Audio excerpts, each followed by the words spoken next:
وَلَنَبْلُوَنَّكُمْ بِشَيْءٍ مِّنَ الْخَوْفِ وَالْجُوعِ وَنَقْصٍ مِّنَ الْأَمْوَالِ وَالْأَنفُسِ وَالثَّمَرَاتِ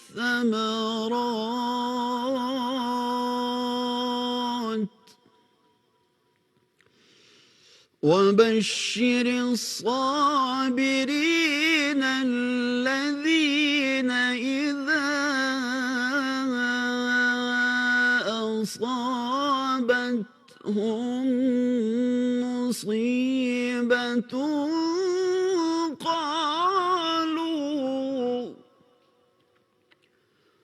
قالوا إِنَّا لِلَّهِ وَإِنَّا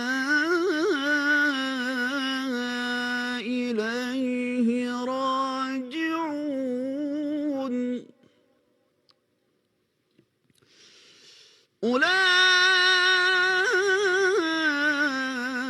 أولئك عليهم صلوات من ربهم ورحمة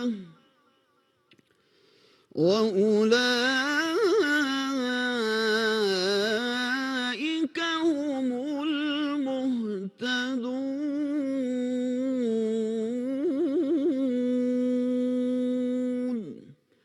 صدق اللہ العظیم۔ ارشاد باری تعالیٰ ہے، اور ہم کسی قدر خوف اور بھوک اور مال اور جانوں اور میووں کے نقصان سے تمہاری آزمائش کریں گے، تو صبر کرنے والوں کو اللہ کی خوشنودی کی بشارت سنا دو۔ ان لوگوں پر جب کوئی مصیبت واقع ہوتی ہے تو کہتے ہیں کہ ہم خدا ہی کا مال ہیں اور اسی کی طرف لوٹ کر جانے والے ہیں۔ یہی لوگ ہیں جن پر ان کے پروردگار کی مہربانی اور رحمت ہے، اور یہی سیدھے رستے پر ہیں۔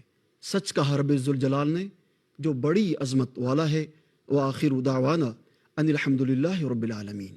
خواتین و حضرات، وزیر اعظم اسلامی جمہوریہ پاکستان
بسم اللہ الرحمن الرحیم۔ ایاک نعبد و ایاک نستعین۔ میرے پاکستانیوں، میں آپ کے سامنے آج حاضر اس لیے ہوا ہوں کہ دنیا میں بڑی تیزی سے صورتحال بدل رہی ہے اور اس کے پاکستان کے اوپر اثرات ہیں۔ لیکن سب سے پہلے میں شروع کرنا چاہتا ہوں پاکستان کی فارن پالیسی سے۔ میں نے 2 دورے کیے، ایک چائنا کا اور ابھی رشیا کا، روس کا۔ تو میں جو آج آپ کے سامنے سب سے پہلے بات واضح کرنا چاہتا ہوں وہ یہ کہ میرے ماں باپ ایک غلام ہندوستان میں پیدا ہوئے تھے، اور جب بھی میں بڑا ہو رہا تھا انہوں نے یہ کہ میں کتنا خوش قسمت ہوں کہ میں ایک آزاد ملک میں پیدا ہوں. اور جب سے میں نے سیاست شروع کی، بلکہ اس سے پہلے بھی، میری ہمیشہ یہ خواہش تھی کہ پاکستان کی جو فارن پالیسی ہو وہ آزاد ہو. اب آزاد فارن پالیسی کا کیا مطلب ہے؟ آزاد فارن پالیسی کا مطلب یہ ہوتا ہے کہ ایک قوم اپنے لوگوں کے فائدے کے لیے فارن پالیسی بنائے. وہ فارن پالیسی نہ بنے جو کسی اور کا فائدہ کرے اور اپنے ملک کو نقصان پہنچا دے. اور میں آپ کو اس غلط فارن پالیسی کی مثال دینا چاہتا ہوں کہ جو ہم نے امریکہ کے ساتھ اس کی وار آن ٹیرر میں جب حصہ لیا تو میں شروع سے کہتا گیا، میری پارلیمنٹ میں تقریریں ہیں کہ ہماری اس جنگ سے کوئی تعلق نہیں تھا. شروع سے کہتا گیا، میری پارلیمنٹ میں تقریریں ہیں کہ ہماری اس جنگ سے کوئی تعلق نہیں تھا. کوئی پاکستانی ملوث نہیں تھا 9/11 میں، ہمارا کوئی اس سے لینا دینا نہیں تھا. تو میں تب سے کہتا گیا کہ ہمیں اس میں شرکت نہیں کرنی چاہیے. ہم نے پہلے امریکہ کے ساتھ کی جنگ میں شرکت کی، سوویت یونین کے خلاف جب وہ افغانستان میں جہاد میں شرکت کی، اور پھر 10 سال کے بعد جب پھر شرکت کی 9/11 کے بعد امریکہ کے ساتھ اس کی جنگ میں.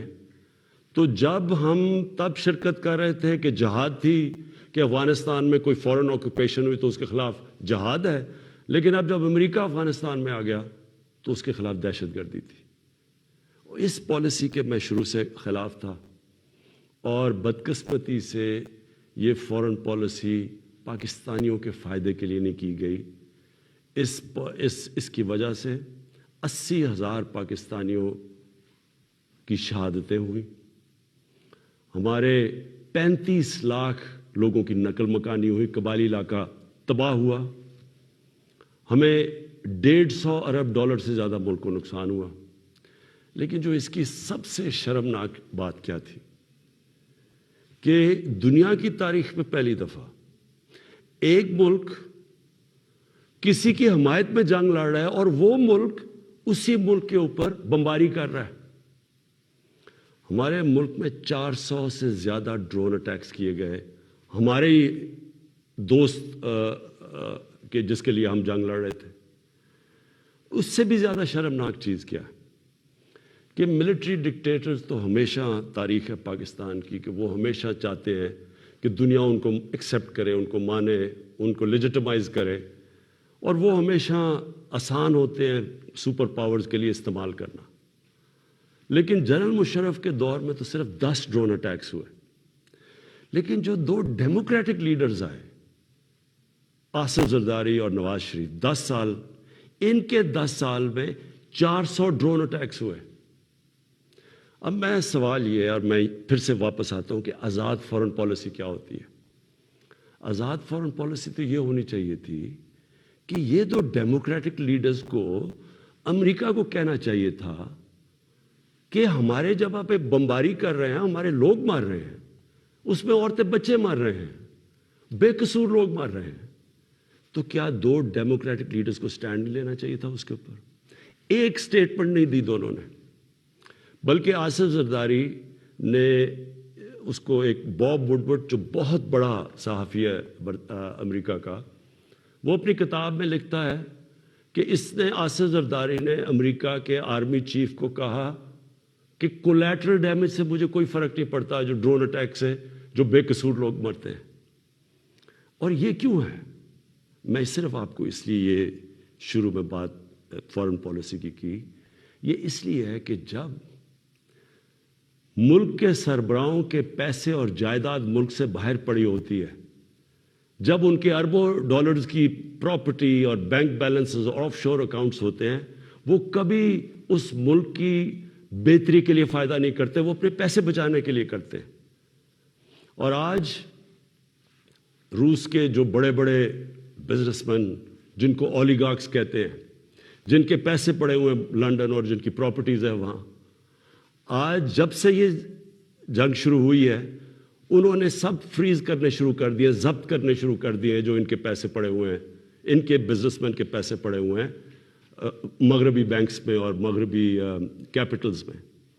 تو اس لیے ہمارے ملک کی پالیسی آزاد ہو ہی نہیں سکتی.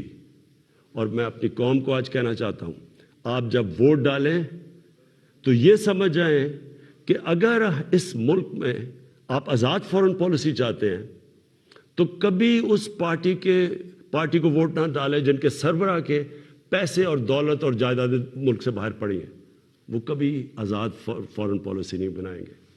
میں نے جتنے بھی دورے کیے 2 چین کے بڑے امپورٹنٹ دورے تھے. اللہ کا کرم ہے کہ ہمارے ملک کو بھی عزت ملی اور پاکستان کے لیے انشاءاللہ وقت ثابت کرے گا بڑے زبردست. ہم نے دونوں جگہ بات چیت کی, خاص طور پہ چین پہ. جو روس میں ہم نے جانا تھا, اس لیے ہم نے جانا تھا کہ ہم نے 20 لاکھ ٹن گندم امپورٹ کرنی ہے روس سے. اور دوسری چیز, جو روس ایک ایسا ملک ہے جس میں میرے خیال میں دنیا کی 30% گیس ہے. تو آگے جس طرح پاکستان کی گیس کم ہو رہی ہے, ہم نے انشاءاللہ ان سے ہم نے جو معاہدے کیے ہیں کہ ان سے ہم گیس امپورٹ کریں گے. اور چین کے سامنے ابھی تھوڑی دیر کے بعد انشاءاللہ اس قوم کے سامنے آ جائے گا کہ جس طرح کے چین کے ساتھ ہمارے معاہدے ہوئے ہیں, اور خاص طور پہ سی پیک کا جو دوسرا فیز ہے. اب دوسری بات صرف میں نے مختصر کرنی تھی. اس سے پہلے میں جو ملک کے مسائل کے ہم نے حل سوچے, میں نے اور میری ٹیم نے, وہ آپ کے سامنے رکھوں گا. لیکن دوسری چیز ایک متنازع ایشو بنا ہوا ہے. اس کے اوپر تھوڑا شور مچا ہوا ہے کہ جی آزادی صحافت کے اوپر پابندی لگائی جا رہی ہے اور لوگوں کے منہ بند کیے جا رہے ہیں. میں پہلے آپ کو ایک چیز واضح کر دوں. پیکا لا, آپ سب کو یہ بتا دوں کہ یہ 2016 میں بنا تھا. اس میں صرف ہم ترمیم کر رہے ہیں. جو سربراہ ملک کا جس نے کرپشن نہیں کی, جو ملک کا سربراہ ملک کے قانون نہیں توڑتا, اس کو کبھی آزاد صحافت سے, میڈیا سے کوئی خطرہ نہیں ہے. آج آپ اٹھا کے دیکھ لیں پاکستان کے اخبار, میڈیا دیکھ لیں, تقریباً 70% خبریں ہمارے خلاف ہیں. ہمیں ان سے کوئی فرق نہیں پڑتا. لیکن یہ قانون کسی وجہ سے لے کے آئے ہیں. اس کی وجہ یہ ہے کہ پاکستان میں سوشل میڈیا کے اوپر اس طرح کا گند آ رہا ہے, اس طرح کی چیزیں آ رہی ہیں, چائلڈ پورنوگرافی آ رہی ہے, یعنی جو ہمارے اسلامک ویلیوز کی خلاف ورزی. ہمارے چھوڑے دنیا میں کسی بھی مہذب معاشرے میں اس طرح کی چیزیں نہیں آتی جو اب ہمارے سوشل میڈیا پہ آ رہی ہیں. میرے پاس ریکارڈ ہے اس وقت کہ 94,000 کیسز پڑے ہوئے ہیں FIA کے پاس, جس کے اندر گھر کی عورتوں کو تنگ کیا ہوا ہے, ان کے خلاف, اور لوگوں کے گھر اجڑ رہے ہیں کیونکہ گند اچھال رہا ہے, فیک نیوز آ رہی ہے, تصویریں گندی دی جا رہی ہیں. ابھی تک صرف 38 کیسز کا فیصلہ ہوا ہے 94,000 کیسز میں سے. عام لوگوں کو تو چھوڑیں, پرائم منسٹر ایک ملک کو چھوڑیں کہ عمران خان ہے یا کوئی بھی ہے, اس کو بھی نہیں بخشا جا رہا. ایک صحافی نے 3 سال پہلے لکھا کہ جی عمران خان کی بیوی گھر سے چھوڑ کے چلی گئی ہے, اور جی عمران خان نے کوئی غلط غیر قانونی کام کیا بانی گالا میں. میں نے عدالت میں کیس کیا. 3 سال ہو گئے ہیں, پرائم منسٹر کو ابھی تک کوئی انصاف نہیں مل رہا. وہی پھر سے صحافی لکھتا ہے اب پھر کہ جی ان کی بیوی گھر چھوڑ کے چلی گئی ہیں. ملک کا پرائم منسٹر اگر اس سے یہ ہو سکتا ہے, اس طرح کا اس کے خلاف اس کے وہ عورتیں جن کا کوئی سیاست سے تعلق نہیں ہے, تو سوچیں باقی لوگوں کا یہاں کیا ہوگا. یہی صحافی جب اس نے نواز شریف کے دوسرے دور میں اس کے کرپشن پہ لکھا تھا, اس کو 3 دن اس نے بند کر کے ڈنڈے مارے تھے. ہم جا رہے ہیں قانونی طور پہ, اور یہ حال ہے کہ یہاں بھی یہ حال ہے کہ ہمارے وزیر ایک وزیر کے خلاف کسی خاتون نے لکھا، اس نے انگلینڈ میں جا کے انصاف لیا، ادھر اس کو فائن کیا گیا۔ اب مراد صحیح کے خلاف بات ہے، مراد صحیح سوچ رہے ہیں انگلینڈ میں قانون لے جا کے کیس کرنا۔ شوکت خانم کے اوپر ایک میڈیا ہاؤس جنگ گروپ، انہوں نے شوکت خانم کے اوپر لکھا کہ شوکت خانم کا جو پیسہ ہے وہ تحریک انصاف کو جا رہا ہے۔ اتنی بھی زحمت نہیں کی کہ کم از کم شوکت خانم سے پوچھ تو لیتے، ان کا ورژن تو لے لیتے کہ کیسے چیک جو شوکت خانم ہے وہ تحریک انصاف کے اوپر جا رہا ہے۔ اب شوکت خانم پہلے ہی ایک نون لیگ نے، حنیف عباسی نے شوکت خانم کے اوپر اسی طرح کہا تھا کہ پیسہ چوری ہو رہا ہے، وہ کیس 10 سال ہو گئے ہیں، وہ لوور کورٹ سے جیت چکی ہے شوکت خانم، 10 سال کے بعد بھی انصاف نہیں۔ تو اب شوکت خانم انگلینڈ میں جدھر رجسٹرڈ چیریٹی ہے اور امریکہ میں ادھر کیس کرنے جا رہی ہے اسی جنگ گروپ کے اوپر۔ تو کہنے کا میرا مقصد یہ ہے کہ یہ تو دنیا میں کہیں بھی نہیں ہوتا۔ آزادی صحافت کے نام پہ یا مافیاز بیٹھ کے بلیک میل کر رہے ہیں، ان کے ایجنڈے کچھ اور ہیں، یا ایسے صحافی بیٹھے ہیں جو پیسے لے کے یہ سارے گند اچھال رہے ہیں، بلیک میل کر رہے ہیں گورنمنٹ کے اوپر۔ میں نے آپ کو کہا کہ ساری زندگی میں نے تنقید دیکھی ہے، میں کرکٹ کیپٹن سے مجھے تنقید ہوتی تھی، میں نے سارے مغرب میں دیکھا ہوا ہے کہ کیا ہے۔ انگلینڈ کے اندر جدھر سے ہم نے جمہوریت کے ویلیوز لے کے آئے ہیں، میں نے انگلینڈ میں ایک کیس لڑا ہے، یہ جو ہرجانے کا کیس، سب سے بڑا ان کا کھلاڑی تھا جس کا میرا کیس ہوا تھا۔ مجھے پتہ ہے کہ کبھی بھی کسی کی جرت نہیں ہو سکتی، جو یہاں چیزیں جس طرح کی غیر ذمہ دارانہ چیزیں یہاں آتی ہیں، کسی کی جرت نہیں ہو سکتی کہ یہی جا کے آپ کسی اور جمہوریت کے اندر کریں۔ تو میں یہ صرف اس لیے کہہ رہا ہوں کہ یہ اس ملک کے لیے اتنا ضروری ہے۔ مجھے اتنے لوگ کال کرتے ہیں، مائیں کال کرتی ہیں، میسیجز دیتی ہیں کہ کس طرح کے حالات ہو گئے ہیں، کیونکہ کوئی پوچھنے والا نہیں ہے۔ تو اس کے اوپر میں نے صرف یہ کلیئر کرنا تھا کہ اس کا کوئی آزادی صحافت سے تعلق نہیں ہے۔ جو اچھے صحافی ہیں وہ خوش ہوں گے کہ فیک نیوز ختم ہو، وہ تو ان کی تو کریڈیبلٹی ہوتی ہے کہ صحیح، اور اچھی صحافت تو ایک اثاثہ ایک معاشرے کا، ان کی جو تنقید ہوتی ہے وہ ہمارے پرائم منسٹر وزیروں کو آگاہ رکھتی ہے کہ ہم نے کیا کرنا ہے، ہم کیا غلطیاں کر رہے ہیں۔ لیکن یہ بلیک میل کرنا، گند اچھالنا، گھر کی عورتوں کو اس طرح کی چیزیں کہنی، پرائم منسٹر، ملک کا پرائم منسٹر، اب یہ 3 مین اخبار ہیں یہاں،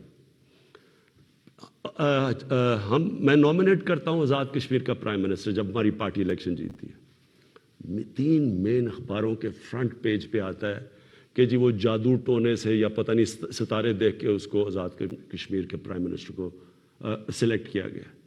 یہی چیز کہیں بھی انگلینڈ اور مغرب کے اخباروں میں کرتی ہے۔ میں آپ کو یقین دلاتا ہوں کہ ان کے اوپر اتنا بڑا ہرجانہ ہونا تھا کہ ان کی شاید اخبار ہی بند ہو جاتے۔ اب میں دوسری چیز پہ آنا چاہتا ہوں، کیونکہ میں آپ کو یہ بتانا چاہتا ہوں کہ ہم اب ہمارے جو حالات ہیں ان کے اوپر ہم نے اب کیا بڑی محنت کر کے ہم نے کیا تجویزیں سوچی ہوئی ہیں۔ تو سب سے پہلے کہ میں آپ کو صرف یہ یاد کرانا چاہتا ہوں، اور یہ ضروری ہے یاد کرنا، کیونکہ اگر تو مجھے سوئٹزرلینڈ کی اکانومی ملی ہوتی تو بڑا اچھا ہوتا، آج اسی پر بتاتے کہ وہ حالات تب یہ تھے تو اب آپ نے کیا کیا ہے۔ تو جب ہمیں اکانومی ملی تھی 2018 میں، جو سب سے بڑا پاکستان کی تاریخ کا خسارہ تھا، اندرونی بھی فسکل ڈیفیسٹ بھی اور بیرونی جس کو کرنٹ اکاؤنٹ ڈیفیسٹ کہتے ہیں، وہ پاکستان کی تاریخ میں سب سے بڑا ڈیفیسٹ تھا۔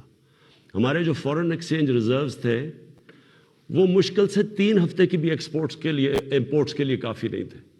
ہماری کئی باہر کی لائبلٹیز جو تھی ہم پیسے نہیں دے سکتے تھے، وہ پاکستان ملا تھا۔ اور اس کے بعد اتنے مشکل وقت سے نکلتے ہوئے اس کے بعد ہم کرونا آ گیا۔ اب کرونا کا میں صرف آپ کو یہ بتا دوں کہ یہ 100 سال میں ایک دفعہ اتنا بڑا کرائسس آتا ہے جو کرونا آیا۔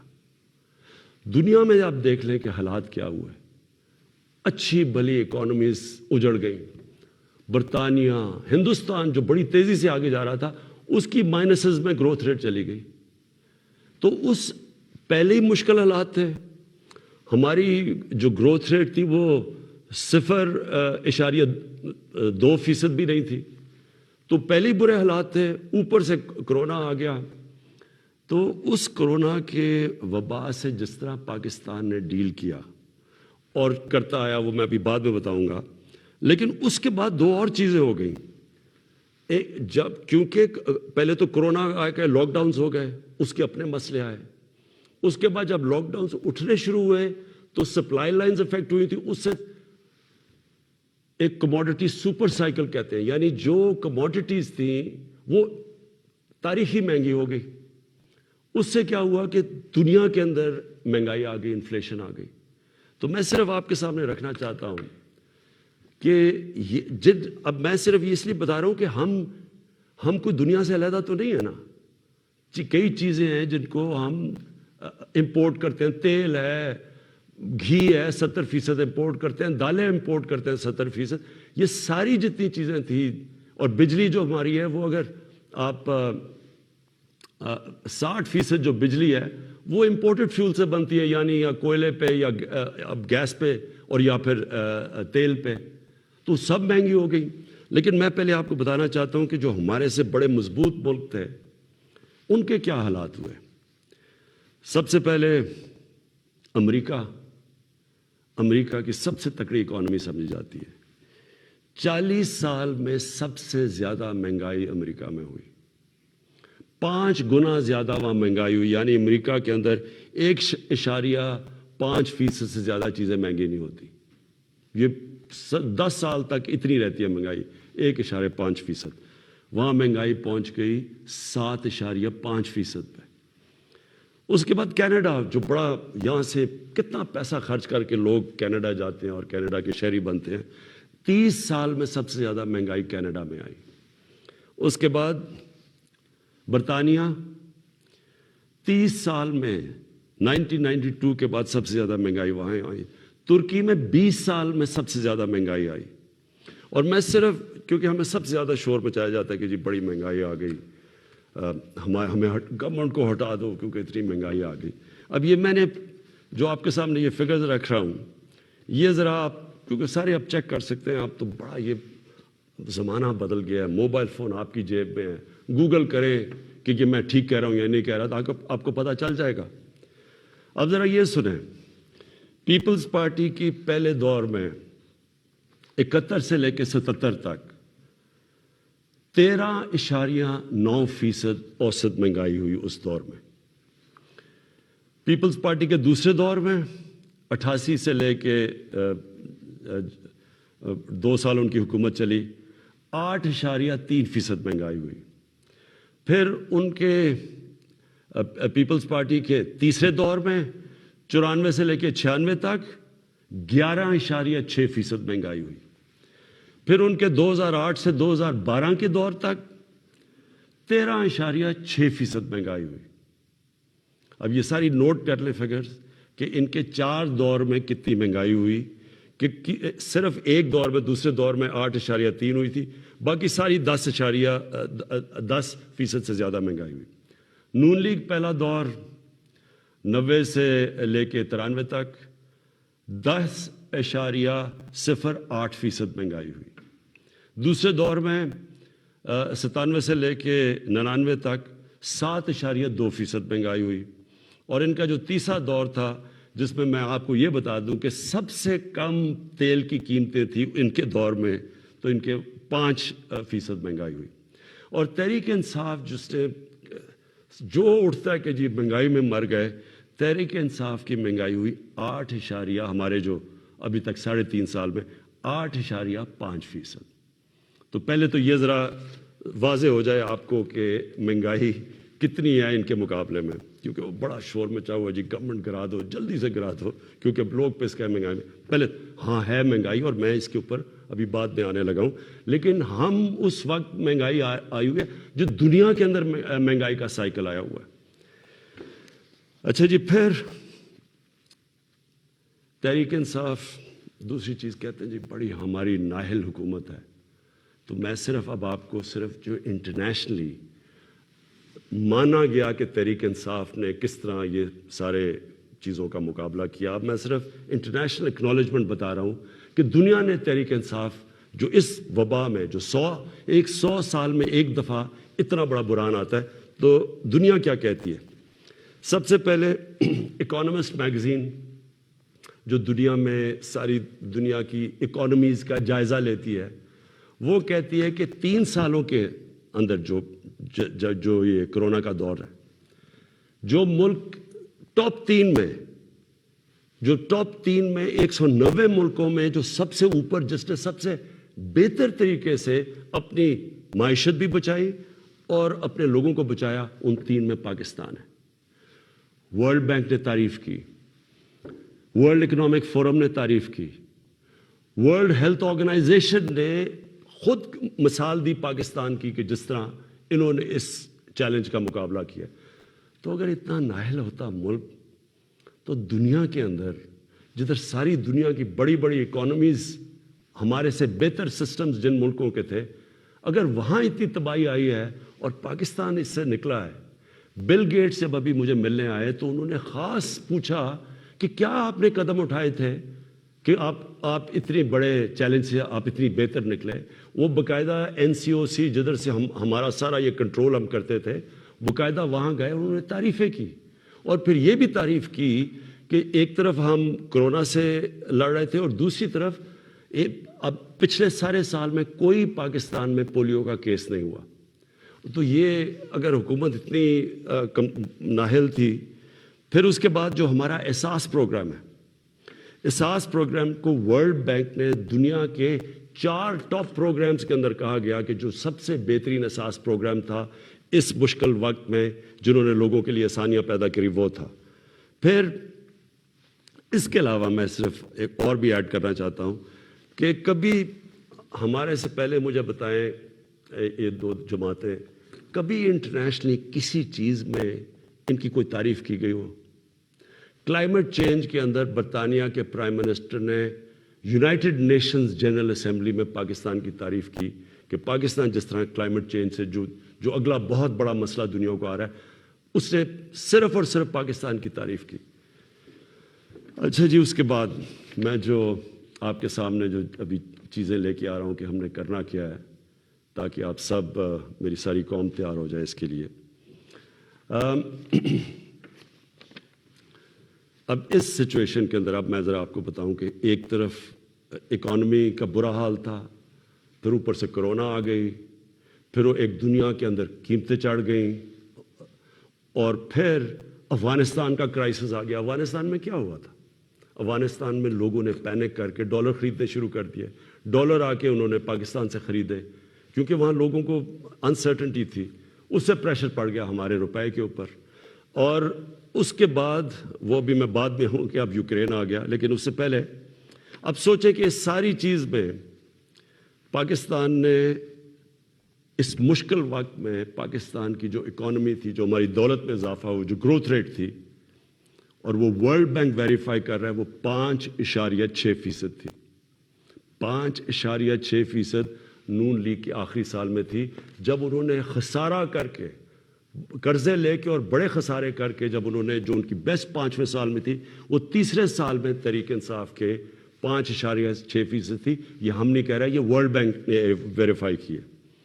اس کے علاوہ کیا ہوا پاکستان کی دولتوں میں, یہ کیسے اتنی زیادہ ہماری گروتھ ریٹ بنی؟ پاکستان کی تاریخ میں سب سے زیادہ ریمیٹنسز بیرون ملک پاکستانیوں نے بھیجی, 31 ارب ڈالر. یہ تقریباً 10 ارب ڈالر زیادہ تھی جو کہ ہمارے سے پہلے ریمیٹنس بھیجتے تھے.